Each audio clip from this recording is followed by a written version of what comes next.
আমাদের সংবিধানে এমন কিছু অধিকার আছে যা কিন্তু আমাদের একেবারে ব্যক্তিগত বিশ্বাসের সাথে জড়িত, পরিচয়ের সাথে জড়িত। তো চলুন আজ সেই শক্তিশালী অধিকারগুলো নিয়েই একটু সহজ করে কথা বলা যাক। আচ্ছা, এই যে আমরা আমাদের বিশ্বাস বা পছন্দের স্বাধীনতার কথা বলছি, এই নিশ্চয়তাটা আসলে আসছে কোথা থেকে? কে দিচ্ছে এটা? আমাদের পুরো আলোচনার ভিত্তি কিন্তু এই নথিটা। এখানেই দেখুন, ধর্ম, সংস্কৃতি আর ন্যায় বিচারের অধিকারগুলো নিয়ে একেবারে বিস্তারিতভাবে বলা আছে। তো সবার আগে চলুন ২৫ নম্বর ধারাটা দেখে নিই। এই ধারাটা হলো ব্যক্তির বিশ্বাসের স্বাধীনতা নিয়ে। ২৫ নম্বর ধারার একেবারে কেন্দ্রে আছে বিবেকের স্বাধীনতা। আচ্ছা, এর মানে কি? এর মানে হলো যে কোনো মানুষ ঈশ্বর বা অন্য কোনো সত্তার সঙ্গে নিজের ইচ্ছেমতো সম্পর্ক তৈরি করতে পারে। এটা তার সম্পূর্ণ ভেতরের ব্যাপার, তার ব্যক্তিগত বিশ্বাস। আর সবচেয়ে বড় কথা হলো, এই স্বাধীনতায় বাইরের কেউ হস্তক্ষেপ করতে পারবে না। খুব ইন্টারেস্টিং ব্যাপার হলো, সংবিধান কিন্তু এই স্বাধীনতাকে ৪টা স্তম্ভের ওপর দাঁড় করিয়েছে। প্রথমটা হলো নিজের বিশ্বাস নিজের মতো করে রাখার স্বাধীনতা। দ্বিতীয়ত, সেই বিশ্বাসটা প্রকাশ্যে বলার বা ঘোষণা করার অধিকার। তৃতীয়ত, সেই বিশ্বাস অনুযায়ী পুজো বা উপাসনা মানে ধর্মীয় আচার অনুষ্ঠান পালন করার অধিকার। আর সবশেষে নিজের ধর্মীয় বিশ্বাস সবার সাথে শেয়ার করা বা প্রচার করার অধিকার। তবে হ্যাঁ, এখানে একটা খুব জরুরি কথা আছে। ধর্ম প্রচার করার অধিকার দেওয়া হয়েছে ঠিকই, কিন্তু এর মানে এই না যে কাউকে জোর করে ধর্মান্তরিত করা যাবে। কারণটা খুব সহজ, ওইরকম করলে তো অন্য আরেকজনের বিবেকের স্বাধীনতায় হস্তক্ষেপ করা হয়, তাই না? এতক্ষণ তো আমরা একজন ব্যক্তির অধিকার নিয়ে কথা বললাম। এবার চলুন দেখি এই অধিকারগুলো কিভাবে একটা গোটা ধর্মীয় সম্প্রদায়ের অধিকারে পরিণত হয়।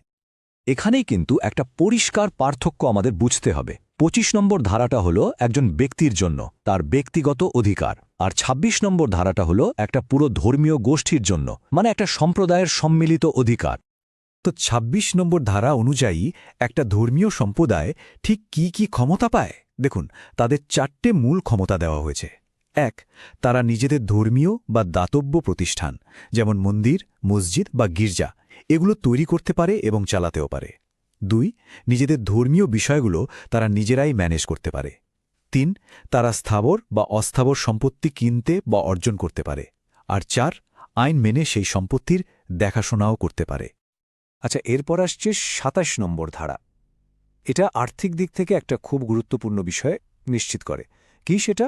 বলা হয়েছে যে রাষ্ট্র কোনো একটা বিশেষ ধর্মের প্রচার বা প্রসারের জন্য জনগণের উপর কোনো ট্যাক্স বা কর চাপাতে পারবে না। এখানে আইন কিন্তু একটা সূক্ষ্ম পার্থক্য করেছে। দেখুন, রাষ্ট্র কোনো ধর্মের প্রচারের জন্য কর বা ট্যাক্স নিতে পারে না, এটা নিষিদ্ধ। কিন্তু কোনো ধর্মীয় স্থানে বিশেষ পরিষেবা দেওয়ার জন্য ফি নিতে পারে। যেমন ধরুন, তীর্থযাত্রীদের জন্য কোনো বিশেষ সুবিধার ব্যবস্থা করা হলো, তার জন্য একটা ফি নেওয়া যেতেই পারে। এটা কিন্তু অনুমোদিত। ধর্ম আর রাষ্ট্রকে আলাদা রাখার জন্য আরও একটা ব্যবস্থা আছে, আর সেটা হলো ২৮ নম্বর ধারা। এখানে পরিষ্কার বলা আছে, যে সমস্ত শিক্ষা প্রতিষ্ঠান পুরোপুরি সরকারি টাকায় চলে, সেখানে কোনো নির্দিষ্ট ধর্মীয় শিক্ষা দেওয়া যাবে না। এই তো গেল ধর্মের স্বাধীনতার কথা। এবার আমরা দেখব সংবিধান কিভাবে সংখ্যালঘু গোষ্ঠীর সংস্কৃতি আর শিক্ষার অধিকার রক্ষা করে, মানে তাদের পরিচয়কে রক্ষা করে। এখানে আসছে ২৯ নম্বর ধারা। এই ধারাটা ভারতের যে কোনো নাগরিক গোষ্ঠীকে তাদের নিজস্ব ভাষা, লিপি বা সংস্কৃতিকে বাঁচিয়ে রাখার অধিকার দেয়। আর একটা ব্যাপার খেয়াল করার মতো, এটা কিন্তু শুধু ধর্মীয় সংখ্যালঘুদের জন্য নয়, ভাষাগত সংখ্যালঘুদের জন্য সমানভাবে প্রযোজ্য। আর এই অধিকারকে আরও এক ধাপ এগিয়ে নিয়ে যায় ৩০ নম্বর ধারা। কিভাবে? এই ধারাটা সংখ্যালঘু সম্প্রদায়গুলোকে তাদের নিজস্ব স্কুল, কলেজ বা শিক্ষা প্রতিষ্ঠান তৈরি করার এবং সেটা নিজেদের মতো করে চালানোর অধিকার দেয়। এর ফলে কি হয়?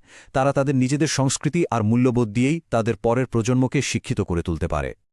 এতক্ষণ আমরা অনেকগুলো অধিকার নিয়ে কথা বললাম, কিন্তু এখন আমরা এমন একটা অধিকারের কথা বলবো যাকে বলা হয় সংবিধানের একেবারে হৃৎপিণ্ড, একটা চূড়ান্ত রক্ষা কবচ।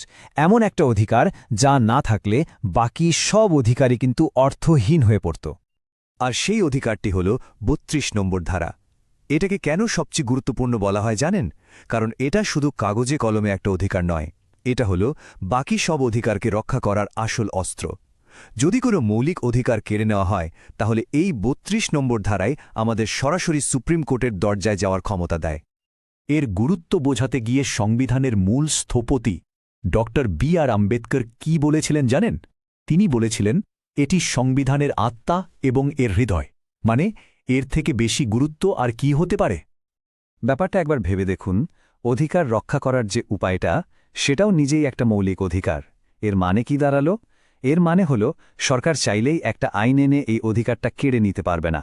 মানে আমাদের অধিকার লঙ্ঘিত হলে আদালতে যাওয়ার রাস্তাটা সব সময় খোলা। এর গুরুত্ব এতটাই বেশি যে আমাদের সুপ্রিম কোর্ট ৩২ নম্বর ধারাকে সংবিধানের বেসিক স্ট্রাকচার বা মৌলিক কাঠামোর অংশ বলে দিয়েছে।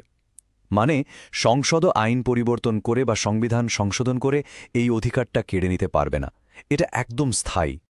তাহলে শেষে একটা প্রশ্ন রেখে যাই, এই যে অধিকারগুলো যেগুলো বহু দশক আগে লেখা হয়েছিল, সেগুলো আজকের এই আধুনিক সময়ে আমাদের জীবনে ঠিক কতটা প্রাসঙ্গিক? কিভাবে এগুলো এখনও আমাদের সুরক্ষা দিয়ে চলেছে? এটা কিন্তু ভাবার বিষয়।